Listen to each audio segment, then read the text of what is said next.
Welcome to Deepika mom kitchen. ಎಲ್ಲರಿಗೂ ನಮಸ್ಕಾರ. ನಾನು ಪವಿತ್ರ.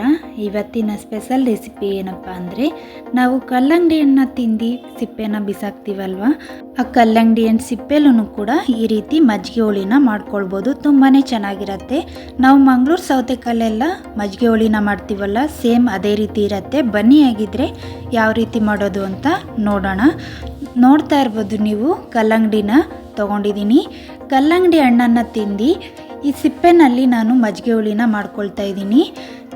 ಮೇಲ್ಗಡೆ ಇರುವಂಥ ಸಿಪ್ಪೆನ ಸ್ವಲ್ಪ ಸೌತೆಕಾಯಿನ ಒರಿತೀವಲ್ವ, ಆ ರೀತಿ ಒರೆದು ಒಳಗಡೆ ಇರುತ್ತಲ್ಲ ವೈಟ್ ಕಲರ್, ಅದನ್ನು ಮಾತ್ರ ಯೂಸ್ ಮಾಡ್ತಾ ಇದ್ದೀನಿ ನಾನು. ನೋಡ್ತಾ ಇರ್ಬೋದು, ಕಲ್ಲಂಗಡಿಲಿ ಮೇಲ್ಗಡೆ ಸಿಪ್ಪೆ ಎಲ್ಲ ತೆಗೆದು ಸಣ್ಣದಾಗಿ ಕಟ್ ಮಾಡಿ ಇಟ್ಕೊಂಡಿದ್ದೀನಿ. ಇವಾಗ ಇದನ್ನು ಚೆನ್ನಾಗಿ ವಾಶ್ ಮಾಡಿಕೊಂಡು ನಾವು ಮಜ್ಜಿಗೆ ಹುಳಿನ ಮಾಡ್ಕೊಳ್ಬೇಕಾಗತ್ತೆ.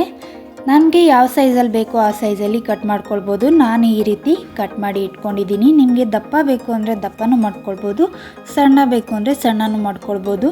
ನಾವು ಇದನ್ನು ಕಲ್ಲಂಗಡಿ ಸಿಪ್ಪೆಯಿಂದ ಮಾಡಿದ್ದೀವಿ ಅನ್ನೋದೇ ಗೊತ್ತಾಗೋದಿಲ್ಲ, ಅಷ್ಟು ಚೆನ್ನಾಗಿ ಬರುತ್ತೆ ಮಜ್ಜಿಗೆ ಹುಳಿ ಅಂತೂ. ನೋಡಿ, ಈ ಸೈಜಲ್ಲಿ ನಾನು ಕಟ್ ಮಾಡಿ ಇಟ್ಕೊಂಡಿದ್ದೀನಿ. ಮೇಲ್ಗಡೆ ಈ ರೀತಿ ಸಿಪ್ಪೆನ ತೆಗೆದಿದ್ದೀನಿ, ಗ್ರೀನ್ ಕಲರ್ ಸಿಪ್ಪೆನ. ಇನ್ನು ಉಳಿದಿರುವಂಥ ವೈಟನ್ನು ಮಾತ್ರ ಕಟ್ ಮಾಡಿ ಎತ್ತಿಟ್ಕೊಂಡಿದ್ದೀನಿ. ಸ್ಟವ್ ಮೇಲೆ ಕುಕ್ಕರ್ನ ಇಟ್ಕೊಂಡಿದ್ದೀನಿ. ನಾವು ಆಲ್ರೆಡಿ ಕಟ್ ಮಾಡಿ ವಾಶ್ ಮಾಡಿ ಇಟ್ಕೊಂಡಿದ್ದೀವಲ್ಲ, ಈ ಕಾಯನ್ನು ಹಾಕ್ಕೊಳ್ತಾ ಇದ್ದೀನಿ. ಇದಕ್ಕೆ ನಾವು ಸ್ವಲ್ಪ ನೀರನ್ನು ಸೇರಿಸಿ ಮತ್ತು ರುಚಿಗೆ ತಕ್ಕಷ್ಟು ಉಪ್ಪನ್ನು ಹಾಕಿ 1 ವಿಸಿಲ್ ಮಾತ್ರ ಕೂಗಿಸ್ಕೊಳ್ಬೇಕು. ಜಾಸ್ತಿ ಕೂಗಿಸ್ಕೊಳ್ಳೋದಕ್ಕೆ ಹೋಗಬಾರ್ದು, ತುಂಬ ಬೆಂದೋದ್ರೂ ಚೆನ್ನಾಗಿರೋದಿಲ್ಲ. ಒಂದು ಹದವಾಗಿ ಬೆಂದಿದ್ರೆ ನಮಗೆ ಮಜ್ಜಿಗೆ ಹುಳಿ ತುಂಬಾ ಚೆನ್ನಾಗಿ ಬರುತ್ತೆ. ಕಾಯಿನೂ ಕೂಡ ತಿನ್ನೋದಕ್ಕೆ ತುಂಬ ಚೆನ್ನಾಗಿ ಸಿಗತ್ತೆ. ಇವಾಗ ನೀರನ್ನು ಹಾಕ್ಕೊಂಡಿದ್ದೀನಿ. ಕಾಯಿ ಮುಳುಗುವಷ್ಟು ನೀರನ್ನು ಸೇರಿಸಿ ರುಚಿಗೆ ತಕ್ಕಷ್ಟು ಉಪ್ಪು, ಸ್ವಲ್ಪ ಅರಿಶಿನ ಪುಡಿನ ಹಾಕಿ ಲಿಡ್ನ ಕ್ಲೋಸ್ ಮಾಡ್ತಾಯಿದ್ದೀನಿ. ಲಿಡ್ನ ಮುಚ್ಚಿ 1 ವಿಸಿಲ್ ಮಾತ್ರ ಕೂಗಿಸ್ಕೊಳ್ಳಿ, ಜಾಸ್ತಿ ಕೂಗ್ಸೋದಕ್ಕೆ ಹೋಗಬೇಡಿ. ಇವಾಗ ಇದು ಕೂಗೋ ಅಷ್ಟರಲ್ಲಿ ನಾವು ಒಂದು ಮಸಾಲೆನ ರೆಡಿ ಮಾಡ್ಕೊಳ್ಳೋಣ. ಒಂದು ಚಿಕ್ಕದೊಂದು ಜಾರ್ ಇಟ್ಕೊಂಡಿದ್ದೀನಿ. 1-2 ಟೇಬಲ್ ಸ್ಪೂನ್ ಕಡಲೆಬೇಳೆನ ಒಂದು 10 ನಿಮಿಷ ನೆನೆಸಿಟ್ಕೊಂಡಿದ್ದೆ, ಅದನ್ನು ಜಾರ್ಗೆ ಹಾಕ್ಕೊಳ್ತಾ ಇದ್ದೀನಿ. ಸ್ವಲ್ಪ ಕೊತ್ತಂಬರಿ ಸೊಪ್ಪನ್ನ ವಾಶ್ ಮಾಡಿ ಹಾಕ್ಕೊಳ್ತಾ ಇದ್ದೀನಿ.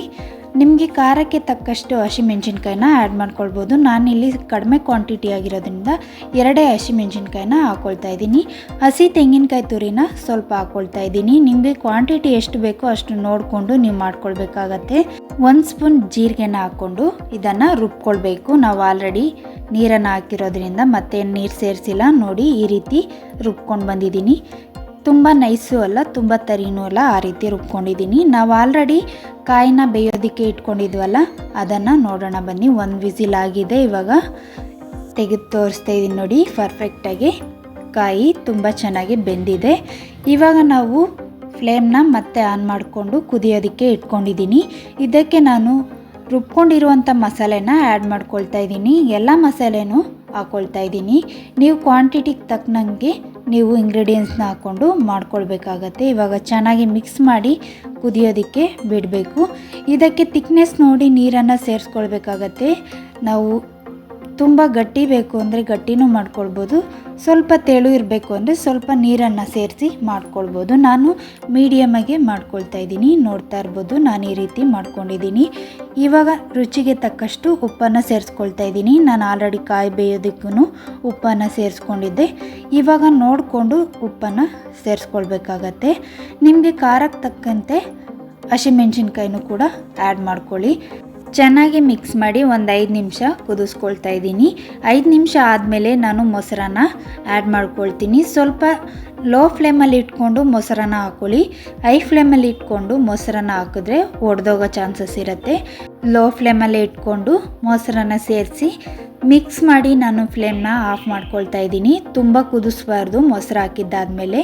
ಇವಾಗ ಚೆನ್ನಾಗಿ ಮಿಕ್ಸ್ ಮಾಡಿಕೊಂಡು ನಾನು ಫ್ಲೇಮ್ನ ಆಫ್ ಮಾಡ್ಕೊಳ್ತಾ ಇದ್ದೀನಿ. ಇವಾಗ ಇದು ರೆಡಿಯಾಗಿದೆ. ನಾವು ಇದಕ್ಕೆ ಸ್ವಲ್ಪ ಒಗ್ಗರಣೆನ ರೆಡಿ ಮಾಡ್ಕೊಳ್ಬೇಕು. ಇವಾಗ ಚೆನ್ನಾಗಿ ಮಿಕ್ಸ್ ಮಾಡಿ ಇದನ್ನು ಸೈಡ್ಗೆ ಎತ್ತಿಟ್ಕೊಂಡು ಒಗ್ಗರಣೆನ ರೆಡಿ ಮಾಡ್ಕೊಳ್ಳೋಣ. ಕಲ್ಲಂಗಡಿ ಸಿಪ್ಪೆಯಲ್ಲಿ ಮಜ್ಜಿಗೆ ಹುಳಿ ಅಂದರೆ ತುಂಬಾ ಚೆನ್ನಾಗಿರುತ್ತೆ. ನೀವು ಒಂದ್ಸಲಿ ಟ್ರೈ ಮಾಡಿ, ನಿಮಗೂ ಕೂಡ ತುಂಬಾ ಇಷ್ಟ ಆಗುತ್ತೆ.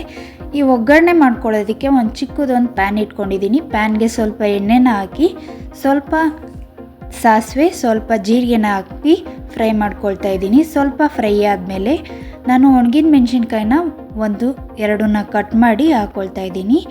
ಈ ರೀತಿ ಒಗ್ಗರಣೆ ಲಾಸ್ಟಲ್ಲಿ ಹಾಕೋದ್ರಿಂದ ತುಂಬಾ ಟೇಸ್ಟ್ ಚೆನ್ನಾಗಿರುತ್ತೆ.